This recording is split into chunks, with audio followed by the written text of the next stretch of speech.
betul-betul dia melaksanakan tugas menjadi ustadz adalah dalam rangka untuk melaksanakan kalamullah, melaksanakan ketentuan-ketentuan yang telah Allah tetapkan, yang telah dicontohkan oleh Rasulullah Muhammad sallallahu alaihi wasallam.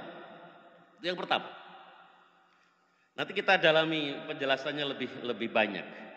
Yang kedua, ayyakuna lahu ilmun wa hilmun wa waqar wa sakinah. Yang kedua adalah dia harus punya ilmu. Dia harus punya ketenangan jiwa. Dia bukan orang yang gerusa-gerusu. Makanya ketika ada orang itu menjadi ustadz, dia gampang marah, emosional. Tentu ini tidak sesuai dengan apa yang disampaikan oleh Imam Ahmad. Makanya saya terus terang sering merenung dengan satu kesedihan yang teramat sangat luar biasa kan itu. Kenapa sekarang ini mimbar-mimbar ilmu itu sering diisi oleh orang-orang yang emosionalnya tidak terkontrol. Dia bisa serang sana, serang sini kan itu. Dan kalau dipertanyakan, saya sedang melaksanakan nahi mungkar kan itu. Ketika ditanyakan, kenapa kok tidak seperti akhlaknya Rasulullah kan itu. Kalau Rasulullah itu amar ma'ruf, ini nahi mungkar kan itu. Padahal nahi mungkar itu harus datang kemudian setelah amar ma'ruf. Itu. Setelah amar ma'ruf. Nah, makanya orang yang punya hilm itu dewasa, dia menjadi orang yang pemaaf, wakor, ada kewibawaan, tenang, sakinah. Jadi sakinah. Itu karakter yang kedua yang harus dimiliki oleh seorang ustadz. Jadi berilmu dan tenang. Makanya tidak bisa menurut saya orang itu menjadi ustadz tetapi ustadz yang asabiyah. Ustadz yang hanya ingin membesarkan kelompok kecilnya. Tidak bisa. Jadi ustadz harus dalam rangka untuk membesarkan Islam. Karena kalau ustadz itu sudah menjadi asabiyah, akan terjadi bahwa sesuatu yang di luar kelompoknya akan salah. Karena seringkali begini Bapak Ibu sekalian. Benar apa yang dikatakan oleh Abu Hasan As-Sadzili kan itu. Seringkali perbuatan itu benar atau salah itu tidak dilihat dari segi objek kebenaran atau kesalahan itu, tapi lebih dilihat siapa yang melakukan. Kalau yang melakukan sebuah kesalahan itu dari kelompoknya, maka sesuatu yang salah itu akan dicari-cari bagaimana agar terlihat benar. Kalau kita sudah punya sikap seperti ini, artinya apa? Kita sudah asabiyah. Padahal Rasulullah sallallahu alaihi wasallam jelas mengatakan, laisa minna man da'a ila asabiyah. Tidak termasuk umatku orang yang berdakwah karena asabiyah. Wa laisa minna man qatala ala asabiyah. Dan juga tidak termasuk umatku orang yang berperang, orang yang berantem dalam rangka mempertahankan asabiyah. Wa laisa minna man mata ala asabiyah. Tidak termasuk umatku orang yang meninggal, orang yang mati dalam rangka untuk mempertahankan asabiyahnya. Maka pertanyaan kita adalah, sudahkah kita itu betul-betul ingin mengembangkan, ingin membesarkan Islam kan itu. Jadi ciri yang kedua, ayyakuna lahu ilmun wa hilmun wa waqarun wa sakinah. Yang ketiga, ini sesuatu yang penting kan itu. Ayyakuna qawiyan ala ma huwa fihi wa ala ma'rifatihi. Dia itu telah mempunyai satu pemahaman yang kuat. Sesuatu yang dia sampaikan itu sudah betul-betul tabakhur, sudah betul-betul masuk ke jiwa raganya kan itu. Makanya kalau melihat ini, orang tidak bisa menjadi seorang ustadz yang hanya membaca sekilas. Sesuatu itu akan menjadi menjadi miliknya. Ilmu itu betul-betul akan menjadi miliknya kalau melalui satu diskusi panjang. Makanya kenapa sih pada masa klasik dan pertengahan itu ada yang namanya halakoh-halakoh. Halakoh-halakoh itu adalah satu diskusi-diskusi yang diikuti oleh orang-orang alim kan itu. Sering juga disebut dengan zawiyah. Kenapa disebut zawiyah? Karena kegiatan-kegiatan waktu itu dilaksanakan di pojok-pojok masjid. Kumpul orang-orang alim itu mendiskusikan sesuatu. Mereka berdebat di situ. Kalau berdebat secara lisan tidak cukup, mereka berdebat melalui tulisan. Seperti itu. Sehingga apa? Ketika sesuatu itu disampaikan, sesuatu itu betul-betul telah dikaji lama kan itu. Telah dikaji lama. Tidak opo jari kan itu ya. Tidak. Kata orang seperti ini kan itu. Nah, ini bisa menyesatkan. Yang keempat adalah ini menjadi penting. Al-kifayah. Al-kifayah. Al-kifayah itu artinya bahwa orang yang menjadi ustadz itu idealnya dia sudah bisa mencukupi seluruh kebutuhan dirinya. Ketika dia ngomong, ketika dia diundang itu tidak berorientasi. Saya nanti datang ke sini akan mendapatkan bisyarah sekian. Kalau orientasi seorang ustadz itu dalam rangka untuk mendapatkan itu, maka dapat dipastikan kata Imam Ahmad, pendapat-pendapatnya biar bisa disetir oleh orang-orang yang mengundangnya. Ini kalau kita melihat ini indah sekali kan itu, indah sekali. Makanya biasanya ulama-ulama dulu itu ada dua kemungkinan. Dia adalah orang yang sudah kaya raya, sehingga sudah tidak butuh lagi harta sesama kan itu. Atau yang kedua adalah orang yang zuhudnya tinggi, sehingga dia sudah memandang bahwa kemewahan-kemewahan duniawi sudah tidak penting bagi dirinya. Abu Hanifah itu orang yang teramat sangat kaya raya kan itu. Dia punya jubah yang harganya mungkin kalau kita rupiahkan sekarang mendekati sekitar 700 juta. Itu jubahnya Abu Hanifah. Ketika dia dikritik orang terkait dengan sedemikian mewahnya itu, apa jawaban Imam Ahmad? Jubah saya ini akan memberitahukan kepada orang bahwa orang yang memakai ini tidak butuh belas kasihan dari sesamanya terkait dengan materi. Imam Malik itu sedemikian. Jadi waktu itu Harun ar-Rasyid itu berkeinginan agar Imam Malik itu berkenan untuk datang ke kerajaannya, ke khalifahannya itu dalam rangka untuk mengajari anak-anaknya. Apa kata Imam Malik? Al-ilmu yu'ta wa la ya'ti. Ilmu itu didatangi bukan mendatangi kan itu. Kalau mau belajar datang ke rumah saya. Tidak saya suruh datang ke rumah Anda. Sehingga waktu itu Harun ar-Rasyid harus datang ke rumah beliau untuk ngaji. Orang yang sudah punya wibawa, ketenangan yang luar biasa tinggi kan itu. Jadi yang kedua adalah tadi itu al-kifayah. Dia sudah mempunyai satu kecukupan. Hanya saja memang seseorang itu sudah merasa cukup atau tidak, itu tidak ada korelasinya dengan berapa banyak uang yang dia miliki. Tidak ada kaitannya dengan itu. Karena sangat boleh jadi orang itu uangnya sudah teramat sangat banyak, tapi dia masih tamak. Dia masih menginginkan apa yang dimiliki oleh orang lain kan itu. Makanya kata Rasulullah Muhammad SAW, Rasul pernah berjanji terhadap 3 hal. Dan yang ketiga, yang terakhir itu adalah Rasul mengatakan, man fataha baba mas'alatin fatahallahu alaihi baba faqrin. Orang itu kalau di dalam hatinya suka meminta, mengharapkan pemberian orang, apalagi itu juga terekspresikan sampai meminta. Meminta itu satu contoh seperti ini. Ada seorang ustadz yang dia punya tarif. Mau undang aku?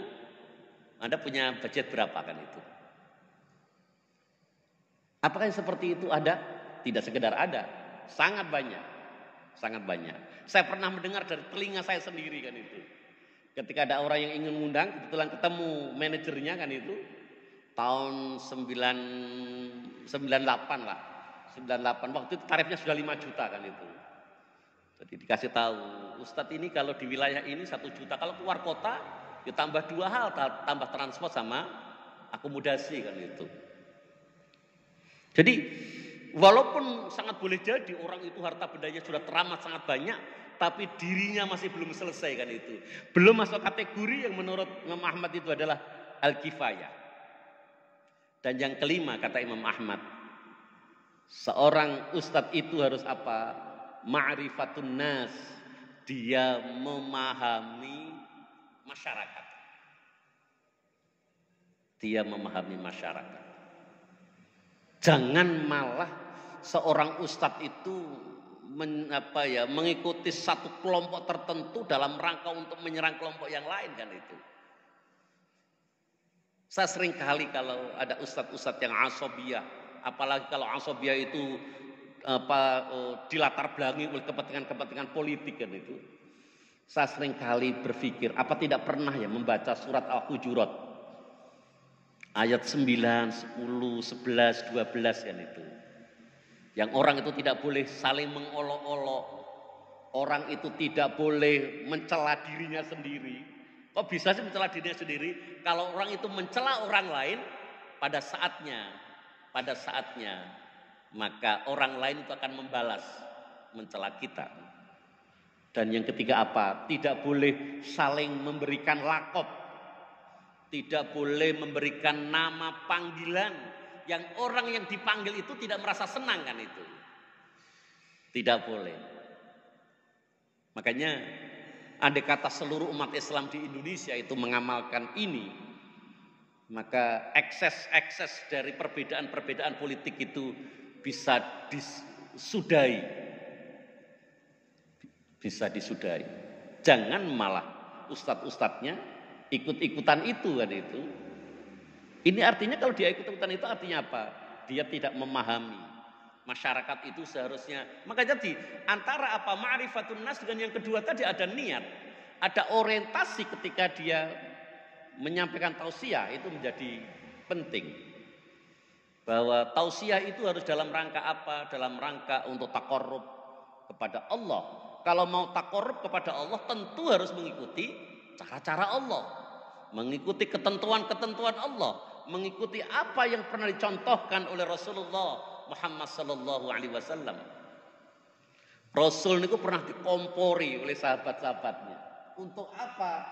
Untuk mendoakan, untuk melaknat orang-orang musyrik. Jadi yang diminta sahabatnya itu adalah minta agar Rasul berkenan untuk melaknat orang-orang musyrik. Pertanyaannya, apakah Rasul tidak pernah melaknat selama hidup? Pernah. Kapan itu? Ketika ada satu kabilah yang memberitahukan kepada Rasulullah bahwa penduduk di kabilah itu sudah banyak yang masuk Islam. Maka butuh guru-guru Al-Quran. Hamilul Quran, orang-orang yang hafal Al-Quran itu. Sehingga karena kabilah itu memberitahukan itu, dikirimlah hafid-hafid terbaiknya untuk menjadi guru di sana. Tapi setiap sampai di sana mereka tidak diminta untuk mengajarkan Al-Quran. Tetapi apa yang terjadi? Satu persatu dibunuh. Terus menerus seperti itu. Dan karena itulah Rasul itu melaknat sampai 1 bulan. Yang disebut dengan laknat itu dibaca ketika sholat. Ketika sholat dengan membaca kunut yang namanya kunut nazilah itu kan itu. Pernah melaknat orang. Tapi melaknat itu disebabkan karena apa? Sudah mengorbankan hamilul Quran, orang-orang yang hafal Al-Quran. Ketika Rasulullah itu diminta untuk melaknat orang-orang musyrik, apa kata Rasulullah? Inni lam ub'atsu la'anan. Saya tidak diutus oleh Allah untuk melaknat. Pada hadis yang lain dikatakan wala sababan, tidak untuk mencaci maki, wala fahasyan, tidak untuk menyampaikan kata-kata kotoran itu. Tidak untuk itu. Walakin ub'atsu rahmatan, tetapi saya diutus dalam rangka apa? Dalam rangka untuk merahmati, memberikan rahmat. Makanya sangat terkenal ketika malaikat Jibril usul kepada Rasulullah. Ya Rasul, ini kabilah itu sudah tidak bisa ditoleransi. Ketika didakwai, tidak sekedar hanya menolak, tetapi menyakiti kan itu. Malaikat Jibril itu usul, bagaimana kalau malaikat Jibril diperkenankan untuk mengangkat gunung yang besar dan ditimpakan kepada kabilah itu. Dan ternyata Rasulullah tidak menghendaki itu. Tidak menghendaki itu. Jadi ini 5 hal inilah yang harus dimiliki oleh seorang ustadz. Dan insya Allah manakala ustadznya mempunyai karakter sebagaimana yang diminta oleh Imam Ahmad itu, tentu yang terjadi adalah sebuah kedamaian. Jadi majelis-majelis taklim, mimbar-mimbar pengajian, itu adalah mimbar-mimbar yang penuh dengan kedamaian. Orang yang ngaji datang dari ngaji, mengikuti taklim-taklim seperti ini, ketika dia pulang, di hatinya ada satu ketentraman. Bukan di hatinya itu mendidih, marah. Karena apa? Karena selama kajian-kajian itu yang ditunjukkan adalah kesalahan-kesalahan sesama. Disampaikan dengan narasi-narasi yang sangat keras, yang bahkan mengajak untuk berperang kan. Seperti itu. Nah ini, oleh karena itu, Ibu sekalian, hal-hal seperti ini memang perlu kita kajikan itu. Setelah Imam Ahmad itu menjelaskan itu, akhirnya Imam Ahmad itu membahas satu-satu kan itu, membahas satu-satu. Yang pertama an-niyah wa manzilatuha. Yang pertama adalah terkait dengan niat dan posisi niat dalam hidup itu seperti apa kan itu. Di sini dikatakan fa amman niyat fa ya ra'sul amri. Jadi yang namanya niat itu adalah menjadi pokok dari seluruh perkara, seluruhnya tergantung niatnya. Tergantung niatnya. Wa amudi dan menjadi tiangnya, wa asasi dan menjadi asasnya, wa asli alladhi alaihi yubna. Fa innaha ruhul amali wa qaiduhu wa saiku. Yang namanya niat itu menjadi ya tolak ukur, menjadi satu pondasi kan itu, pondasi. Oleh karena itu ada satu hadis yang sangat terkenal dan saya berkeyakinan sebagian jamaah hafal dengan ini kan itu.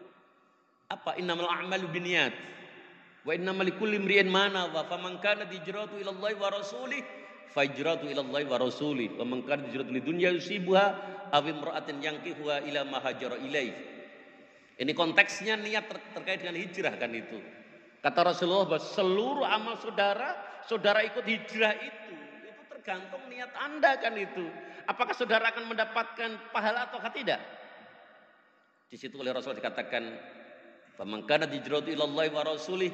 Kalau dia hijrah dari Makkah ke Madinah, itu dalam rangka untuk mendapatkan ridha Allah, maka fajrat ila majrid. Tapi wa man kana hijratuhu lidunya, tetapi kalau dia hijrah itu dalam rangka untuk berorientasi kepada duniawi. Wah, saya di Mekah hidup saya susah. Saya pergi ke Madinah lah ikut Rasulullah. Karena di Madinah itu kan tanahnya subur kan itu. Sehingga saya bisa bercocok tanam.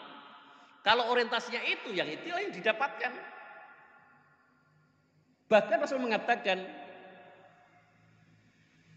kalau dia hijrahnya ilam ro'atin, karena wanita, ya yang kihua yang nanti bisa dinikahi aja kan itu. Dan ternyata sahabat yang hidup pada masa Rasulullah itu juga ada yang pergi hijrah itu dalam rangka untuk mengikuti siapa?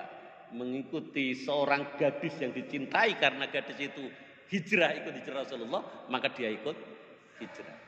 Jadi kalau sekarang ini ada yang namanya ustadz, orientasinya tidak sekedar hanya berorientasi kepada ilmu, tidak berorientasi kepada kekuatan Islam, li'ilahi kalimatillah, tetapi berorientasinya kepada harta benda. Ya, zaman Rasul aja ada, apalagi sekarang kan itu. Apalagi sekarang. Makanya ini, niat itu sedemikian penting kan itu. Makanya dalam satu kitab dijelaskan, Wa kam min 'amalin yatasawwaru bi 'amali dunya thumma yasiru bi 'amil akhirah bi husnin niyyah. Wa kam min 'amalin yatasawwaru bi 'amil akhirah thumma yasiru bi 'amali dunya bi su'in niyyah. Banyak amal perbuatan. Yang amal perbuatan itu ya, seperti amal untuk akhirat. Tetapi akhirnya orang ini tidak mendapatkan pahala apa-apa. Karena apa? Salah niat. Niatnya jelek. Tetapi juga banyak perbuatan-perbuatan yang seperti perbuatan duniawi. Dan akhirnya dia mendapatkan pahala banyak gara-gara bagusnya niat. Saya kasih contoh. Ini kan di negara kita ini yang namanya pondok pesantren. Pondok pesantren itu kan menjadi sudah masuk ke perundang-undangan. Karena dia sudah masuk di undang-undang, maka yang namanya pesantren itu sekarang ini sudah mendapatkan mendapatkan dana dari pemerintah kan itu. Kalau di situ apalagi ada lembaga-lembaga pendidikannya, ada Madin satu contoh, juga bisa digunakan untuk mengajukan mendapatkan dana kan itu. Pesantren yang sekian lama itu identik dengan keikhlasan. Pesantren yang sekian lama itu betul-betul identik tempatnya orang-orang untuk mengembangkan agama. Sangat boleh jadi sekarang bisa bergeser. Sangat boleh jadi bisa bergeser. Saya masih ingat sekitar tahun 2000. Saya itu membuat kamar-kamar yang ada di sebelah rumah saya. Waktu itu terus terang niat saya adalah untuk kos-kosan anak-anak mahasiswa lah itu. Itu banyak teman-teman saya yang menyarankan, Pak Ali, jangan sampai namakan kos itu, namakan pondok kan itu. Loh, kenapa kau namakan pondok? Loh, nanti kalau sampai namakan pondok, sampai bisa membuat proposal dan proposal itu bisa jadikan sebarkan ke sana kemari. Sampai dapat keuntungan ganda kan itu. Keuntungan ganda apa? Yang pertama bisa menyebarkan proposal. Yang kedua, kalau itu namanya pondok, maka sampean akan menjadi kiai. Nanti strata sosialnya akan bisa naik kan itu. Bukankah sekarang ini kita lihat di YouTube, di Facebook, banyak orang yang mendirikan pondok-pondok pesantren, tetapi tidak sekedar hanya itu, dia juga sangat rajin untuk apa? Untuk menggali pendanaan dari banyak orang. Apakah tidak boleh? Boleh. Sepanjang apa betul-betul itu digunakan untuk kepentingan ma'had. Kepentingan ma'had.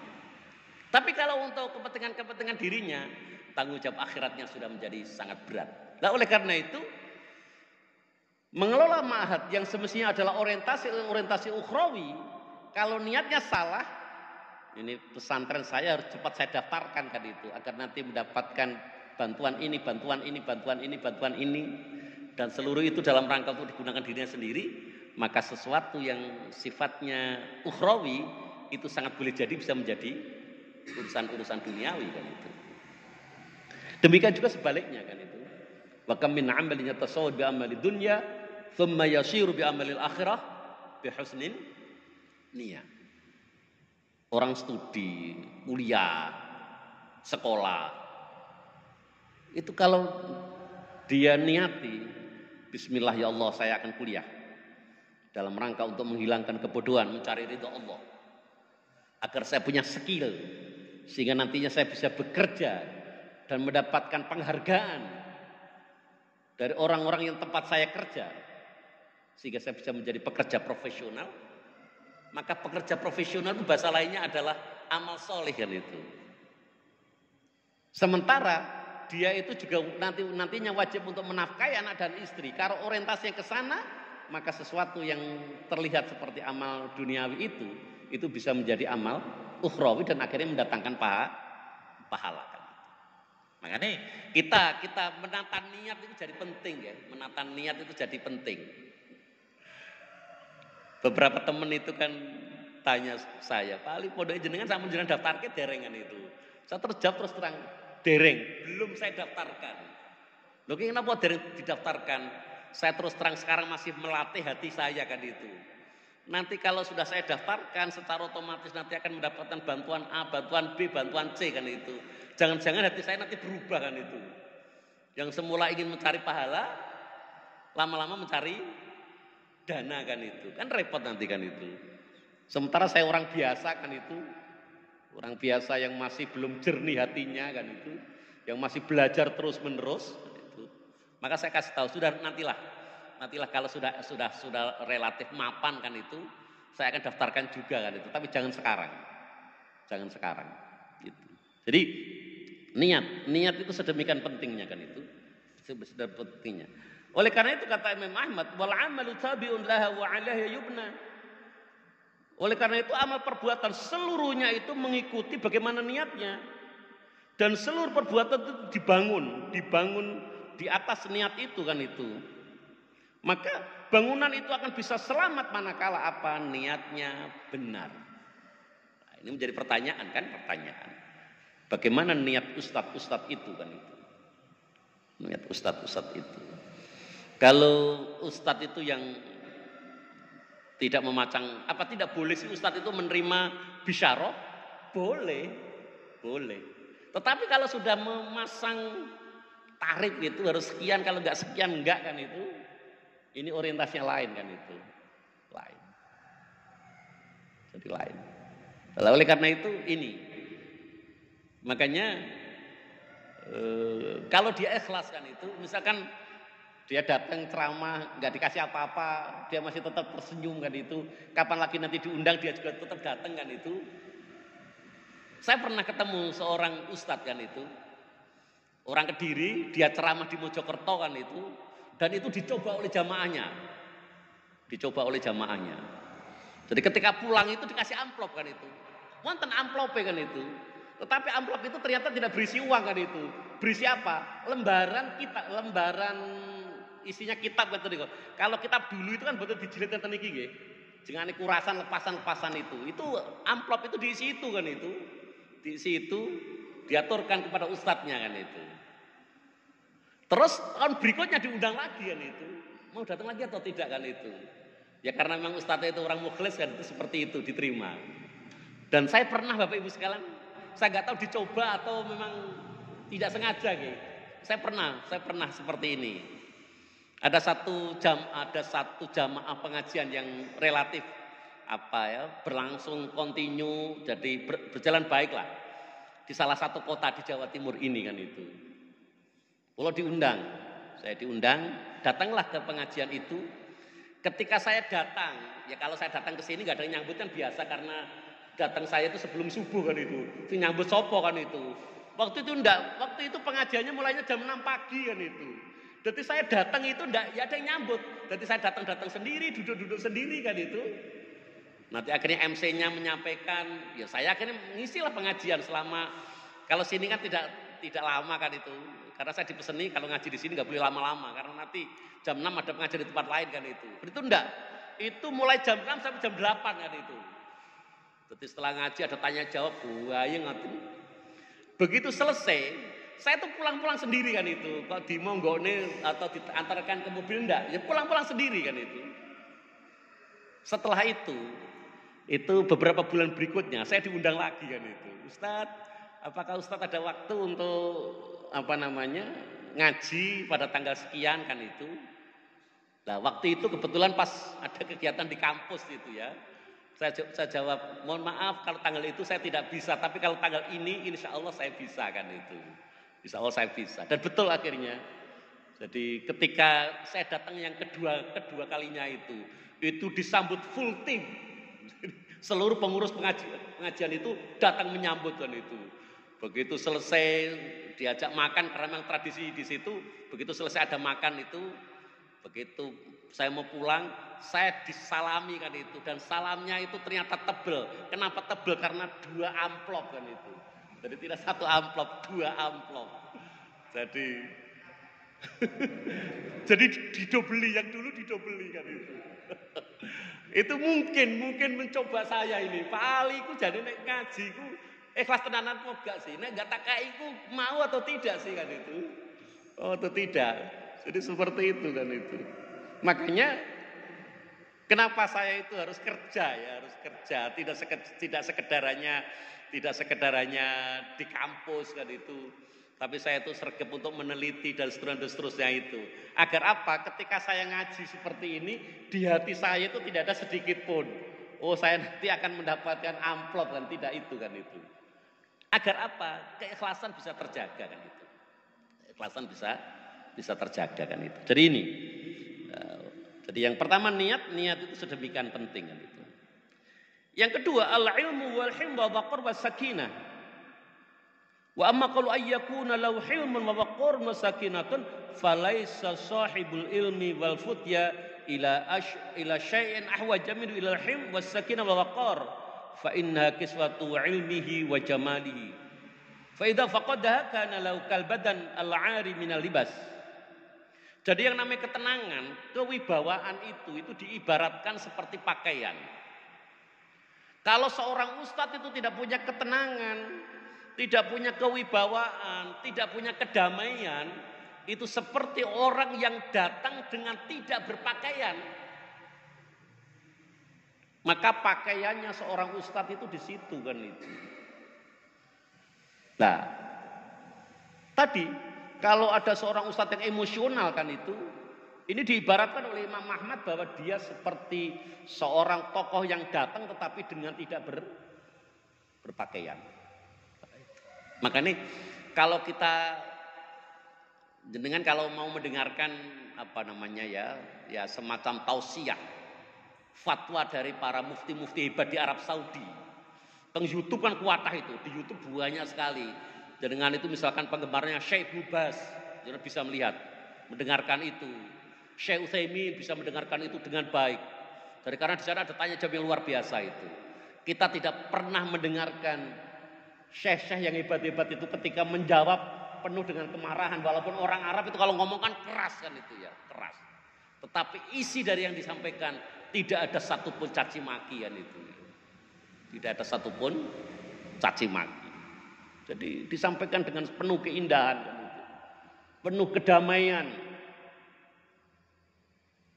Dan sebagaimana saya sampaikan 1 bulan yang lalu, ketika beliau itu menyampaikan itu khilafiyah yang terjadi antara ulama itu disampaikan.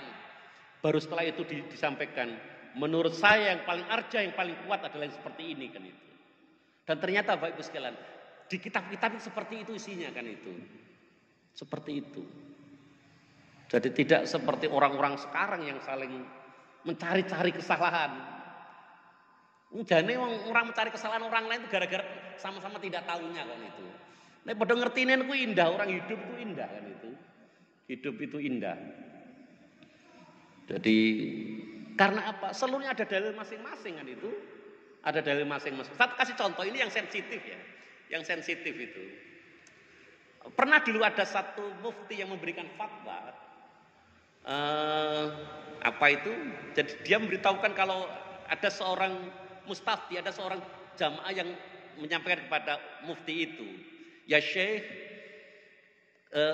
suami saya itu seorang pengusaha. Seringkali kolega-koleganya yang pengusaha itu datang. Dan akhirnya apa yang terjadi? Akhirnya yang terjadi itu kan bisa saling pandang dan seterusnya kan itu. Dan itu mengakibatkan keluarganya merasa tidak nyaman kan itu, merasa tidak nyaman. Karena ini ada orang lain, ajnabiyah yang masuk ke rumah, pada sementara dalam konteks Islam itu kan ketika ada seorang laki-laki ingin melihat seorang wanita itu kan harus dibalik tabir kan itu, ada hijab kan itu. Ada hijab kan itu. Waktu itu mufti itu menjawab, oh gampang agar tidak terjadi ajnabiyah itu. Apa jawabannya? Susui orang-orang itu kan itu, disuruh menyusui. Oh itu begitu tersampaikan, fatwa itu disampaikan, oh itu caci maki luar biasa. Caci maki luar biasa. Ini mufti gendeng ini kan itu. Orang sudah dewasa disuruh menyusui. Pokoknya luar biasa lah, dicaci maki luar biasa. Dan caci makian itu baru berhenti ketika mufti itu mengutip apa yang pernah disampaikan oleh Rasulullah kepada seorang ibu. Jadi ini ada keluarga yang dulunya itu punya anak angkat ya, punya anak angkat. Anak angkat itu kan dulu diangkat masih kecil kan itu. Lama-lama kan besar kan itu, dewasa. Kalau sudah dewasa kan gagah kan itu. Begitu masuk ke rumah itu, suaminya apa? Cemburu kan itu. Wah ini, jangan-jangan istri saya ini malah tertarik kepada anak angkatku itu kan itu. Dan akhirnya suan kepada Rasulullah. Dan kata Rasulullah, susui dia. Terus dia, loh itu sudah dewasa kan itu. Ya saya tahu kalau sudah dewasa kan itu. Saya tahu sudah dewasa. Makanya menurut pendapatnya Aisyah itu, jadi orang yang meminum susu seorang ibu ketika yang minum itu sudah dewasa, itu bisa menjadi ada nasabnya itu lirodoah kan itu, karena sepersusuan kan itu. Kenapa orang itu mengkritik keras? Bayangannya kalau menyusui langsung itu kan itu. Padahal ulama-ulama itu ketika menjelaskan hadis itu tidak menyusui langsung. Kalau menyusui langsung ya langsung haram kan itu. Belum menjadi muhrim sudah menjadi haram kan itu. Terus gimana cara menyusui? Ya air susunya itu dikeluarkan di gelas dan diminum kan itu. Diminum. Itu ada hadisnya. Kenapa orang itu mencaci maki? Karena tidak tahu hadisnya. Walaupun apa yang disampaikan oleh Aisyah itu ditolak oleh seluruh istri Rasulullah yang lain kan itu. Ditolak. Jadi dalam Islam seperti itu wajar-wajar saja kan itu. Perbedaan-perbedaan itu ya sah-sah saja kan itu. Orang itu akhirnya menjadi panas dan mengkritik macam-macam itu gara-gara apa? Gara-gara sama tidak tahunya. Makanya penting, tholabul ilmi itu penting. Kenapa tholabul ilmi itu diyakini bisa mengantarkan orang ke surga gara-gara apa? Kalau kita tholabul ilmi, hati kita akan damai, gitu. Hati kita akan damai. Kula niku nek bepergian, misalkan pas Ramadan ada taraweh kan itu. Mampir ke masjid untuk ikut taraweh. Apa yang menggunakan yang 11 rakaat, apa yang 23 rakaat, ya saya damai-damai saja kan itu. Saya damai-damai saja. Kenapa saya damai-damai saja itu? Kalau 11 rakaat, oh ini mengamalkan hadisnya Aisyah kan itu. Kalau yang 23 rakaat, oh ini mengamalkan hadisnya Ubay bin Ka'ab. Dan itu dimulai pada masa Umar bin Khattab. Kenapa tidak menggunakan Aisyah? Oh ternyata bagi ulama yang mengatakan bahwa sholat tarawih itu tidak ada batasannya, tidak ada batasan rokaatnya, itu berpendapat hadisnya Aisyah itu tidak terkait dengan sholat tarawih, tapi itu terkait dengan witir. Nah, seperti itu. Jadi ketika kita ngerti, misalkan kita sholat, ketika membaca Fatihah jahri itu Bismillahnya keras atau sir atau pelan. Kalau sebagai saya enteng-enteng saja. Kalau kita pelan menggunakan hadisnya Anas bin Malik. Kalau keras menggunakan hadisnya Abu Hurairah. Sudah selesai lah. Selesai. Sama-sama ada hadisnya kok. Yang salah itu yang orang sesuatu yang tidak sholat itu yang salah kan itu. Sepanjang masih sholat mau menggunakan basmalahnya keras, menggunakan itu hanya perbedaan yang sama-sama ada dasarnya kan itu. Jangan sampai jamaah saya di Kertosono dulu kan itu. Saya tanya, Bapak Ibu jenengan sergap sholat tak itu? Oh iya Ustadz kan itu. Kalau jenengan sholat itu kalau takbir gimana kan itu? Saya contohkan.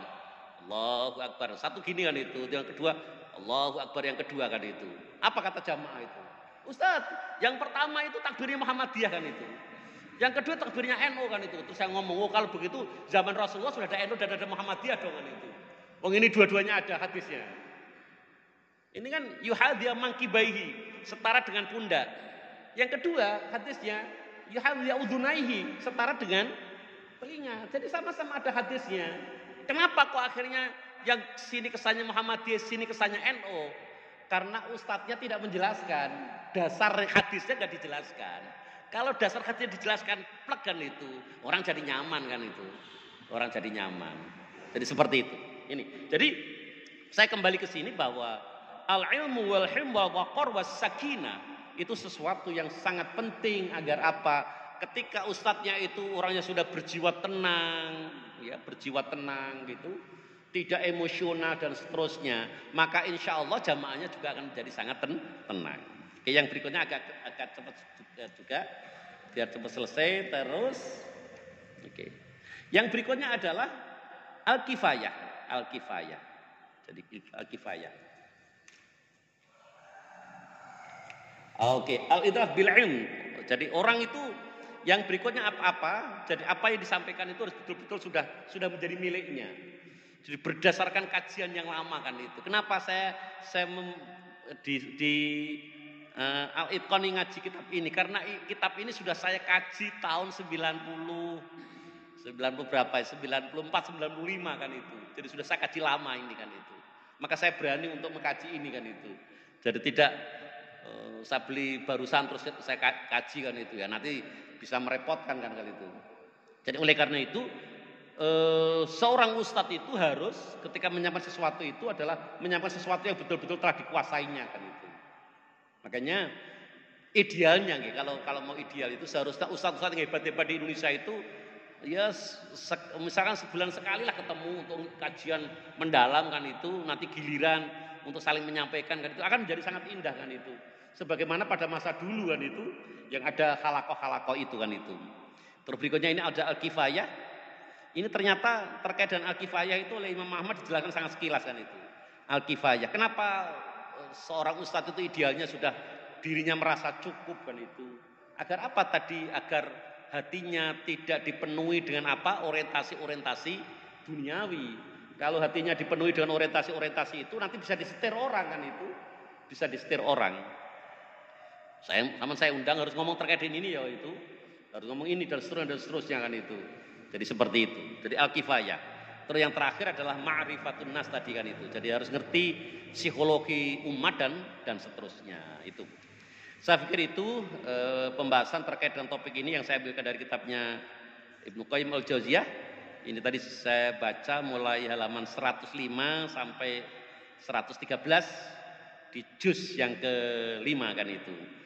Bapak Ibu kalau ingin mendalami ini kalau beli kitabnya ini agak mahal. Jadi kan ini ada 6 jilid harganya 1.400.000-an kan itu. Tapi terjemahnya ini murah. Terjemahnya sekitar 140.000 lah, 140.000. Cuman belinya online. Jadi kita beli di Kediri tidak ada, jadi beli online. Jadi banyak kitab yang di Kediri tidak ada. Contoh aja saya tuh ngaji untuk santri saya kitab Al-Adab Al-Mufrad yang ditulis oleh Imam Bukhari itu juga nggak ada di Kediri. Cari-cari di Kediri tidak ada kan itu. Jadi kita harus beli secara online. Dan yang luar biasa itu kitab Al-Adab Al-Mufrad itu online itu tidak ada yang menjual banyak. Jadi persediaannya berapa? 3, 2 kan itu. Kenapa seperti itu? Mungkin kitab itu jarang dikaji di Indonesia kan itu. Padahal kitab itu penting sekali. Kitab itu menjelaskan bagaimana akhlak dan adabnya Rasulullah. Saya dengar di sini kan juga dikaji gitu ya kitab itu ya. Al-Adab Al-Mufrad itu bagus sekali kan itu, bagus sekali. Akan bisa menenteramkan hati kita lah itu. Kita itu penting sekali untuk menjaga adab terhadap sesama. Saya pikir ngoten pada pagi hari ini pilih kalau ada yang menanyakan untuk wonten ingkang badhe tanglet. Pas? Kalau pas marilah kita bersama pengajian kita dengan doa kafaratul majelis. Subhanakallahumma bihamdika asyhadu an la ilaha illa anta astaghfiruka wa atubu ilaik. Wassalamualaikum warahmatullahi wabarakatuh.